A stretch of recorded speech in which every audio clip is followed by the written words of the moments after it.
క్రిస్టియన్స్లో దళితులు ఏంద్రపై అని అంటాడు ఎవడన్నా. క్రిస్టియన్ అయిన తర్వాత Christian, your Christian that's all. Why Dalit? అందుకని తమ్ముడిని ఎందుకు నేను బాగా ఇష్టపడానంటే ఇక్కడ దళిత క్రైస్తవులు అని పెట్టాడు. అంటే క్రైస్తవులలో మేము ఉన్నాము. కమ్మ క్రైస్తవులు ఉన్నారు, రెడ్డి ఇక్కడ ఒక రెడ్డి క్రైస్తవ నాకు ఫ్రెండు, ఆయన రెవరెండ్, ఆ పేర్లు వద్దు. రెడ్డి క్రైస్తవు ఉన్నాడు, కాపు క్రైస్తవు ఉన్నాడు, కమ్మ క్రైస్తవు ఉన్నాడు, అన్ని క్రైస్తవులు ఉన్నారు. కానీ ఇప్పుడు మాత్రమే నేను మొట్టమొదటిసారి వింటున్నా దళిత క్రైస్తవ, అది కూడా ఐక్య వేదిక అనే మాట.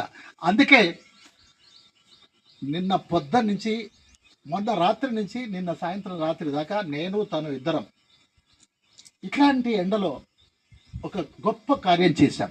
అంటే ఒక దళిత డిఎస్పి యొక్క జీవిత చరిత్రను ఆయన రాశాడు. నేను దాన్ని ఆవిష్కరింపజేసిన.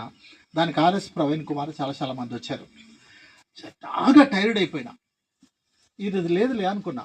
ఈ పిల్లగాడు ఇప్పుడు రాత్రి ఎప్పుడో ఫోన్ చేశాడు, అన్న రేపు నువ్వు రావాలి అని. అరే వాళ్ళిద్దరు వస్తారు సరిపోద్దన్న. లేదు నువ్వు రావాలన్నాడు. నిజానికి రావటం కొంచెం కష్టమే అయింది, అయినా కార్యం గొప్పది కాబట్టి నేను రావాలి తప్పనిసరి.